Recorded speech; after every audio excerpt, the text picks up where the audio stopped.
Bienvenue dans Question de coach, le podcast qui booste les leaders et leur leadership. Je suis Audrey Genron, consultante, business coach et hypnothérapeute certifiée. Ce podcast s'adresse à vous, leaders, managers, entrepreneurs, vous qui voulez retrouver du sens, du souffle et du pouvoir intérieur dans votre manière de diriger. Ici, pas de recette magique, mais des vraies questions, des réponses puissantes et des outils pour reprendre les rênes de votre leadership. Donc si vous êtes prêt à passer de la pression à la puissance, c'est ici que ça se passe. Et c'est parti pour l'épisode d'aujourd'hui.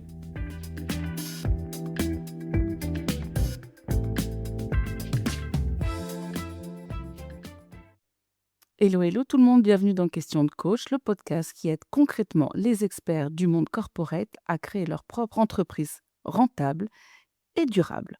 Alors après 20 ans dans les Big Four, j'accompagne aujourd'hui des experts, des managers, des consultants, des associés qui veulent quitter la cage dorée du corporate pour construire un business qui leur ressemble. Et une des premières questions que j'entends tout le temps chez mes clients dans cet environnement-là, c'est tout le temps la même, c'est est-ce que je dois faire un business plan avant de me lancer? Donc aujourd'hui, on va parler de cette question de business plan ou pas business plan, et tu risques d'être surpris par ma réponse, car pas forcément, et en tout cas pas forcément comme toi tu crois devoir le faire. Alors quand on vient du corporate, on a grandi dans un univers de business plan. En tout cas, on fait des plans et on fait des slides pour tout, des documents de 50 pages, des graphiques, des hypothèses financières, des slides tout calibrés, des présentations, des comités. Voilà. Tu les as peut-être d'ailleurs même présentés toi-même devant ces comités, le board, la banque ou que sais-je encore. Et forcément, quand tu décides de te lancer tout seul ou dans une petite entreprise, en tout cas, ton premier réflexe, ça va être: «OK, je vais faire la même chose, sinon je risque de ne pas être crédible». Sauf que la réalité de l'entrepreneuriat, en tout cas dans les très petites entreprises, voire dans les solo-entreprises, elle est bien différente. Parce que en fait, si tu essaies de faire un business plan, tu vas passer 3 mois à rédiger un truc super complet et qu'est-ce qui se passe pendant ce temps-là? Bah, rien. Tu toujours pas parlé à ton premier client, tu toujours pas testé ton offre et tu t'es déjà enfermé dans des tas d'hypothèses, ça tourne dans ta tête et tu n'es pas passé à l'action. Et en plus, ces hypothèses sur lesquelles tu as basé ton fameux business plan, peut-être qu'elles sont fausses et peut-être que déjà, au bout de 3 mois, elles seraient déjà obsolètes. Donc finalement, tu es en train de t'enfermer dans un système qui marche pour le milieu corporate, qui marche pour certaines formes d'entreprises, ou en tout cas certaines entreprises quand elles sont suffisamment grandes. Mais quand on est solo-entrepreneur ou quand on a une très petite entreprise, c'est pas comme ça que ça va marcher. L'entrepreneuriat, c'est pas un plan parfait que tu décides à un instant T et que tu exécutes. C'est du test, de l'ajustement, du retest et du mouvement et de l'itération. Alors en même temps, je vais vous dire exactement, le contraire de ce que je viens de dire, parce que je vais pas te dire que ça ne sert à rien de faire un business plan. Un business plan, c'est utile, mais pas pour les raisons que tu crois. Un business plan, en fait, c'est une boussole. Ce n'est pas un document, financier. La plupart des gens que je côtoie se disent que le business plan, ça va les aider, en fait, à faire, leur comptabilité, leur PNL ou, montrer un peu leur projection financière face à un banquier. Entre autres, ça peut faire ça, mais en tout cas, un business plan, c'est quoi? C'est un plan, donc c'est une boussole, mais c'est d'abord pour toi. C'est pas pour impressionner les autres et encore moins ton banquier qui en voit tous les jours certainement. C'est un outil de clarté. Ça te permet de poser les bases, noir sur blanc, sur pourquoi tu te lances, quel est le problème que tu veux régler, qu'est-ce que tu veux construire pour régler ce problème, comment tu comptes trouver tes premiers clients et combien tu as besoin de gagner d'argent pour être serein dans ton activité. En fait, ce n'est pas un document figé que l'on range dans un tiroir, c'est véritablement un plan vivant que tu dois relire, réajuster et moi je dirais même tous les mois. Moi j'ai une sorte de business plan qui est, intégré dans mon espace Notion et en fait, et c'est un mouvement itératif que je revisite d'ailleurs tous les premiers du mois. Et comme aujourd'hui on est le 3 octobre, ça m'a fait penser que je devais certainement t'en parler. Alors si le business plan, c'est une boussole et qui d'abord est une boussole pour toi, qui est un outil de pilotage, quelle forme doit-il revêtir? Et on ne veut pas, du business plan en 50 pages avec des tas de diagrammes et que sais-je encore, parce que tu vas t'enfermer, comme on le disait dans la première partie d'aujourd'hui de ce podcast. Donc moi, ce que je te conseille de faire, c'est ce qu'on appellerait un one pager. C'est, le business plan en une page. En une page, c'est peut-être un peu restrictif, mais allez, disons recto verso. Donc bon, et le cinquième bloc, de votre business plan, bah, c'est la roadmap à 90 jours ou à 90 jours, ça dépend où vous habitez. Moi, je fais toujours cette roadmap. En fait, c'est une roadmap trimestrielle, hein, et je ne le fais pas que quand je commence mon activité, je le fais effectivement tous les 3 mois. Donc j'ai une vue à l'année, en gros, qu'est-ce que je veux faire cette année? Mais j'ai quand même une feuille de route pour les 3 prochains mois. Et dans cette feuille de route, moi, pour Bibes Coaching, j'y mets 3 choses, j'ai 3 axes. J'ai l'axe contenu que je développe puisque le podcast, c'est quelque chose d'important pour moi et puis la manière dont je nourris mon réseau est importante. Il y a tout ce qui est, l'acquisition client, donc ce qu'on appelle le business development. Comment est-ce que je prospecte? Comment est-ce que j'acquiers de la nouvelle clientèle? Et puis il y a tout ce qui est le delivery parce que c'est pas le tout de créer du contenu et d'acquérir des nouveaux clients, il faut servir les clients que l'on a. Ça, c'est important. Donc pour moi, dans une roadmap, il y a toujours l'idée du le contenu, l'acquisition et le delivery. D'accord? Et là, pour cette fois-ci, bon, mon contenu, il est énormément, basé sur le podcast et la newsletter.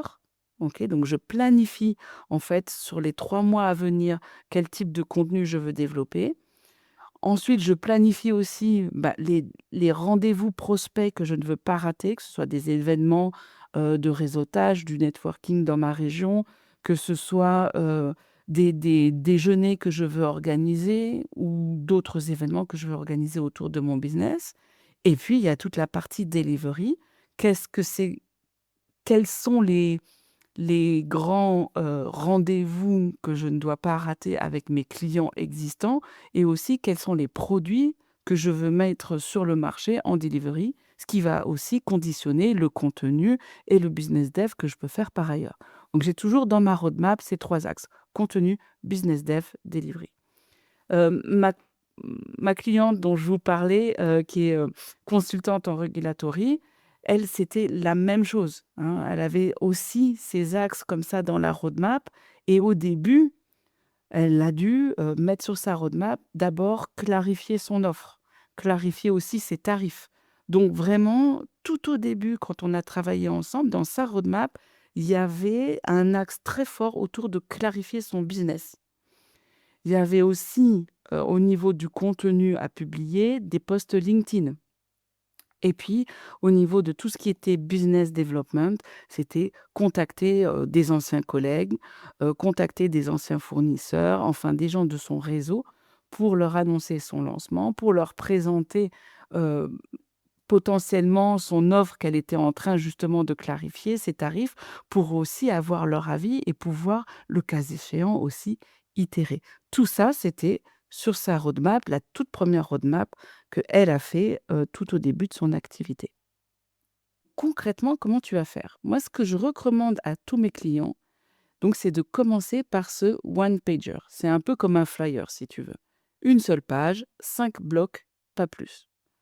Donc, je vais te l'illustrer avec 2 cas concrets au fur et à mesure que je te l'explique, ce sera plus facile. Premier pas concret, bah, je vais parler de mon activité à moi puisque c'est celle finalement que je connais le mieux, puisque je suis dedans, c'est Bibes Coaching. Puis je vais te prendre une autre activité, d'une cliente que j'ai eue l'année dernière qui était manager en advisory regulatory fonds. OK, donc conseil pour tout ce qui est réglementaire sur les fonds, qui s'est l'année dernière lancée comme consultante indépendante à son compte en région parisienne. OK. Donc ce one pager, ce flyer, ce business plan de l'essentiel en 5 blocs. Premier bloc, ta vision et ce qu'on appelle ton why, ton essentiel, ton pourquoi. même le pourquoi en 2 mots. Pourquoi est-ce que tu fais ce que tu fais? Donc ça, c'est ton premier bloc et moi, je t'engage vraiment à l'écrire en plusieurs phrases, faire un petit paragraphe sur quelle est ta vision, pourquoi tu fais ce que tu fais, qu'est-ce qui est intéressant pour toi dans le développement de ton entreprise. Moi, pour Bibest Coaching, c'est réveiller le leadership des dirigeants et les aider à trouver de la clarté, du courage et de l'authenticité.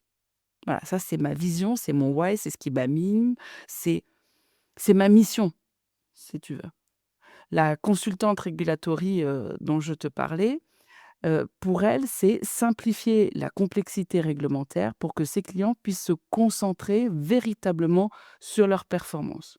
Tu vois, le premier bloc, c'est une phrase ou 2 qui donne vraiment l'essentiel de la vision de ton entreprise.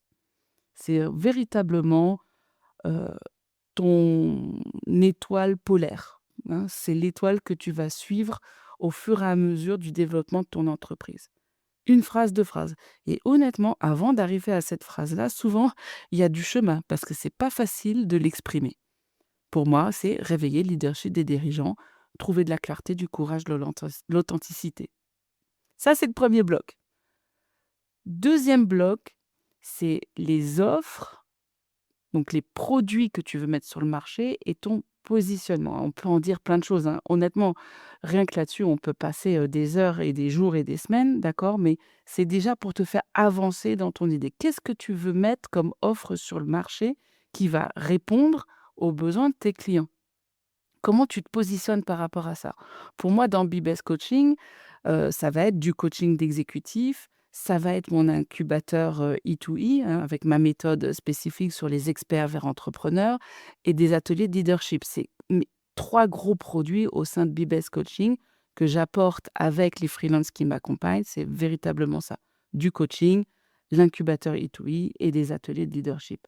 C'est vraiment un positionnement haut de gamme qui allie l'expertise corporate que j'ai pu accumuler au fur et à mesure des années et puis à côté de ça, ma pratique du coaching, de la psychologie et également, du deep coaching, l'hypnothérapie.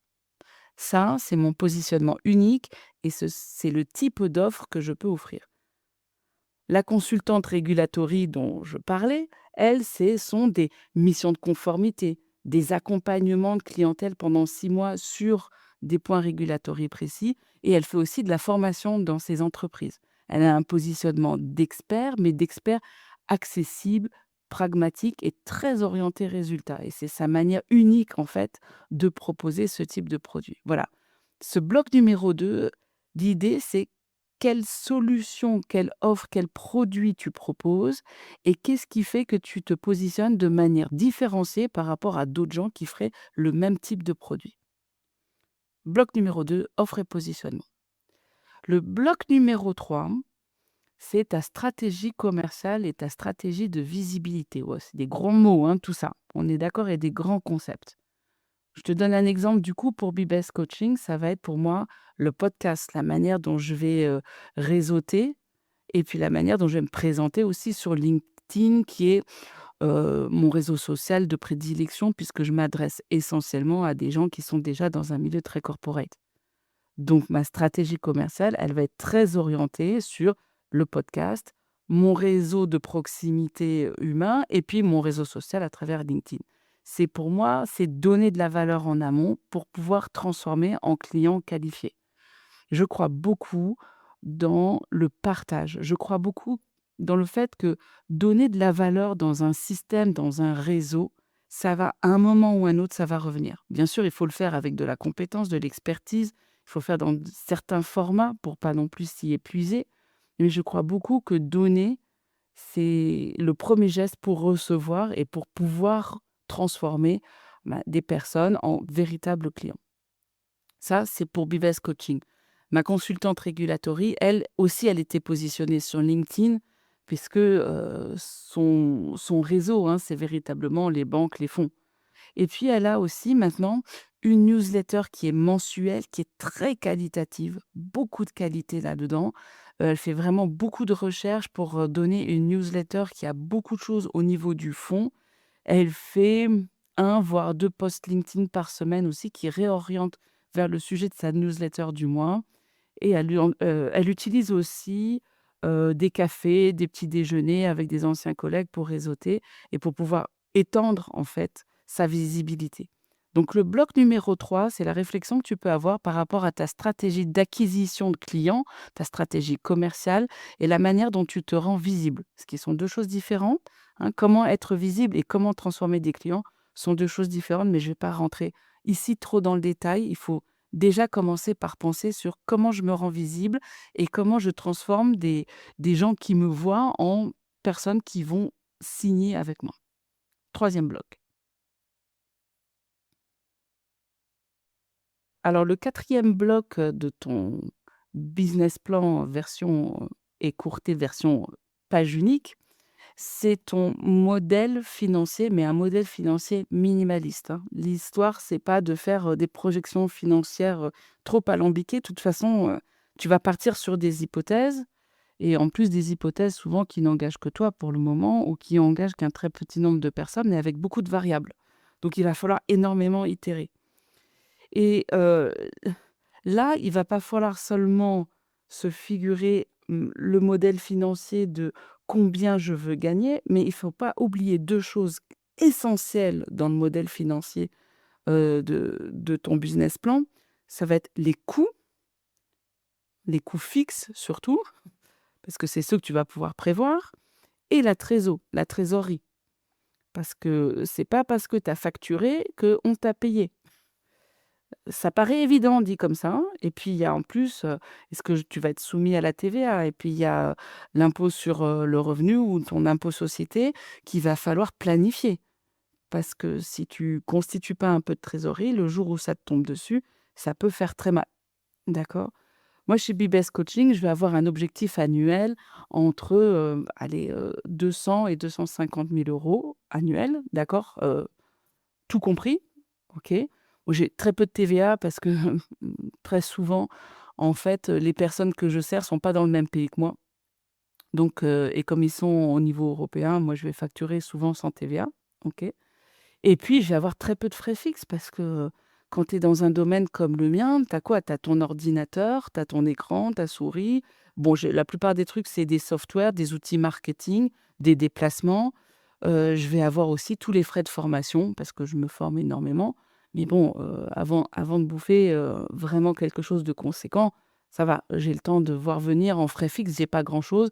En plus, je travaille de chez moi parce que j'ai la chance d'avoir, une maison qui est suffisamment grande pour pouvoir y avoir un bureau suffisamment conséquent pour mon activité. Donc voilà et puis en trésorerie, qu'est-ce que je vais avoir? Je vais, imaginer, 3 mois de charges fixes, hein, qui sont mes frais, professionnels et puis après toutes les charges perso que je peux avoir. Les assurances, les impôts, les charges sociales et cetera, hein, les frais dentaires des enfants. J'en passe et des meilleurs. Voilà, donc ça, c'est ma trésorerie minimale. Je la multiplie par 3, 4 ou 5.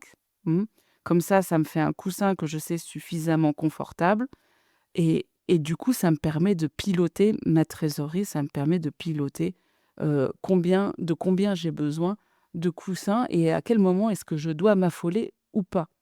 Ma consultante régulatory, quand elle s'est mise à son compte l'année dernière, c'était au mois de septembre, donc ça fait, un tout petit peu plus d'un an maintenant.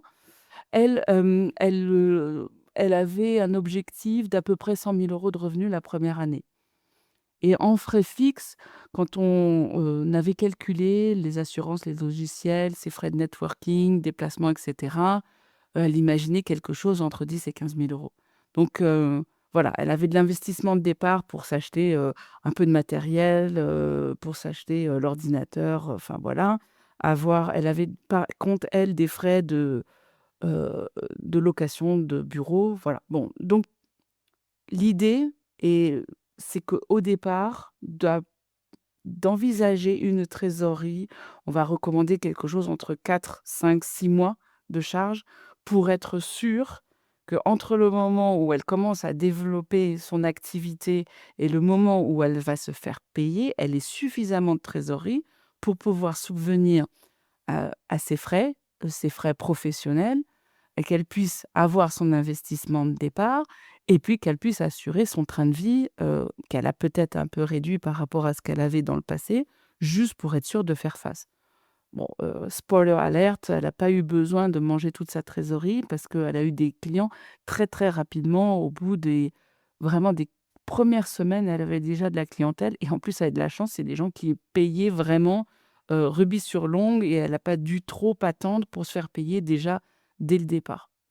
Voilà, mais vous l'avez compris, le modèle financier, il doit être quand même minimaliste. C'est OK les rentrées d'argent, faut pas oublier de savoir, c'est à peu près ce type de client, à combien est-ce qu'il paye, à quelle distance, à quelle temporalité il paye, de combien de trésorerie j'ai besoin pour couvrir mes coûts, mes charges fixes, mais aussi mes coûts de la vie personnelle. Ça, c'est le bloc numéro 4. Souvent, les gens, quand ils parlent de business plan, ils n'envisagent que ce modèle financier. Mais en fait, vous avez bien compris que c'est englobé dans beaucoup plus de choses. Moi, je vais vous dire, hein, j'ai fait un petit tableau Excel. Ça m'a pas pris trop de temps parce que je viens de ce milieu-là. Mais le modèle financier, ça doit pas vous prendre non plus un temps de fou. Parce que vous allez voir que vous allez devoir itérer complètement suivant le développement de votre activité au fur et à mesure. Donc voilà, le business plan en one pager, c'est d'abord bloc numéro 1, la vision, le pourquoi, le why. Bloc numéro 2, tes offres, en tout cas tes produits, ton positionnement. Bloc numéro 3, ta stratégie commerciale, ta visibilité. Bloc numéro 4, le modèle financier, mais minimaliste, sans oublier quand même les coûts, les frais et la trésor. Et bloc numéro 5, la roadmap à 90 jours. Et ça se revisite régulièrement pour être sûr qu'on puisse itérer suffisamment régulièrement pour avoir une entreprise qui est vivante et pas seulement figée dans le temps. Alors voilà, l'exercice de coaching de cette semaine, il est un peu tout trouvé, hein. Forcément, c'est simplement de prendre une feuille. Alors là, pour le coup, je te recommande la feuille digitale parce que ça te permettra un petit peu d'itérer plus facilement. Peut-être que la feuille papier, peut être un peu plus limitative, surtout si tu as des feuilles A4.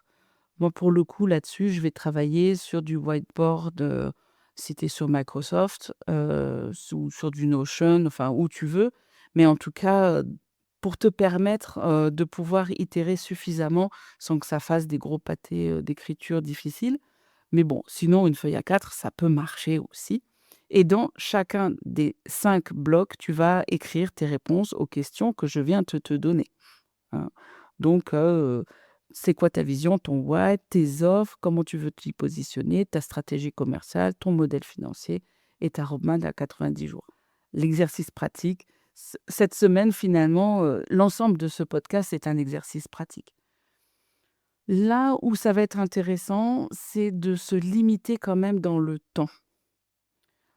Parce que sinon tu vas te retrouver comme happé dans une espèce de processus de perfectionnisme et tu vas pas t'en sortir. Moi, ce que je recommande à mes clients, c'est de travailler par, bloc de 30 minutes et pas plus et d'en faire 4 voire 5 maximum. Donc pour édifier, ton business plan minimaliste, certes, mais pour édifier ce petit business plan ici et donc pour avoir suffisamment d'éléments pour répondre à ces questions, ne le fais pas tout d'un coup parce que tu as besoin d'itérer, tu as besoin de réfléchir et tu as besoin de moments où tu vas être hors tension pour pouvoir simplement laisser ton cerveau un peu vaquer à ses occupations. Et quand tu vas itérer de 30 minutes en 30 minutes, espacer sur plusieurs jours, ça va te permettre en fait d'aérer ta réflexion et de pouvoir du coup y inclure des éléments que tu ne ferais pas si tu étais penché sur ta feuille pendant 2 heures d'affilée. Donc autorise-toi en fait ces phénomènes de je, je vais rester occupé pendant 30 minutes à faire ce business plan, peut-être le bloc 1, 2, et je vais avoir des pistes. Je vais m'arrêter là, je vais laisser la feuille de côté et puis en s'aérant, en allant faire une balade ou en faisant complètement autre chose ou en s'y remettant le lendemain, en aérant sa réflexion, d'y retourner à nouveau 30 minutes et ainsi de suite. mais de pas en faire une machine de guerre, comme on l'a dit tout au début, parce que sinon tu vas vouloir avoir un truc trop parfait et en voulant faire quelque chose de trop parfait, tu vas jamais le faire véritablement. Tu vas jamais l'exécuter parce qu'au moment où tu auras fini, tu pourras recommencer parce que les données du problème auront certainement bougé. Donc crois-moi, c'est plus utile d'avoir ce petit type de document qu'un type, de document de 50 pages qui va finalement prendre la poussière ou se retrouver quelque part sur ton serveur et tu en auras jamais besoin. Donc le secret, c'est que cette petite feuille, cette feuille de route, tu vas la garder vivante, tu vas la relire, tu vas la modifier, tu vas la mettre à jour chaque mois et ça va rester ta boussole. Quelque chose que tu vas pouvoir garder près de toi, sous le nez finalement, parce que dans les moments où tu vas devoir prendre des décisions, retourner sur ton business plan, retourner sur ton plan initial, ça te permettra de prendre les bonnes décisions au bon moment, avec le confort de savoir pourquoi tu fais les choses et si tu es vraiment dans les paramètres que tu as choisis ou si tu te laisses entraîner dans autre chose. C'est ça le business plan. C'est cette boussole qui va pouvoir t'aider dans ton quotidien. Alors sur notre question de départ, faut-il véritablement un business plan pour se lancer? Oui, il en faut un parce qu'il te faut une boussole, mais c'est pas forcément le type de business plan que tu avais en tête au début de cet épisode. C'est peut-être plus complet, c'est-à-dire que ça va vraiment à 360 degrés, beaucoup plus qu'un business plan de type juste financier, parce qu'il y a un business plan aussi de type positionnement, mindset, vision, ton why, etc. Mais aussi beaucoup moins exhaustif dans le sens où si tu fais quelque chose qui est trop gros, un gros pavé de 50 slides, ça ne te servira à rien parce que tu mettras trop de temps pour le faire et c'est ingérable. Donc il te faut une feuille, 5 blocs que tu vas mettre à jour chaque mois et auxquels tu vas pouvoir te référer au fur et à mesure. Bon, et si cet épisode, il est allé un petit peu trop vite pour toi ou si tu veux te référer à nouveau au contenu du One Page Business Plan, je ne sais pas comment dire ça en français, donc d'avoir un business plan en une page, ce petit template, en fait, je vais te le mettre dans la newsletter. Donc abonne-toi à la newsletter, comme ça tu auras la description de tous les blocs dont je t'ai parlé, des 5 blocs dont je t'ai parlé ici dans l'épisode. Je te partagerai donc en exclusivité cette semaine les 5 blocs de ton business plan, de ta boussole que tu auras donc préstructuré. Il te suffit de t'abonner à la newsletter pour avoir ce contenu. Et le plus grand enseignement que j'ai peut-être à te donner aujourd'hui, c'est que ça ne sert à rien d'avoir le plan parfait qui fait réussir. De toute façon, ça n'existe pas. En fait, c'est ta capacité à avancer, à tester, à itérer, ajuster et puis continuer et ne jamais rien lâcher qui va faire ton succès. Et c'est ça qui va, au fur et à mesure du temps, t'aider à construire l'entreprise à ta mesure, suivant ta vision et suivant tes règles du jeu. Voilà, eh bien l'épisode est terminé pour aujourd'hui. Si c'est utile pour toi, n'oublie pas, mets-moi des pouces en l'air, des étoiles dans Spotify, dans Apple Podcasts. Réfère questions de coach à tes amis, à des gens qui en auraient besoin, qui veulent aussi eux se lancer et qui ne savent pas par quel bout prendre l'entrepreneuriat. Merci beaucoup à tous ceux qui le font déjà et merci beaucoup à toi qui es en train de m'écouter jusqu'à la fin de cet épisode. Et puis je te dis à très vite, à la semaine prochaine, dans un nouvel épisode de Questions de coach.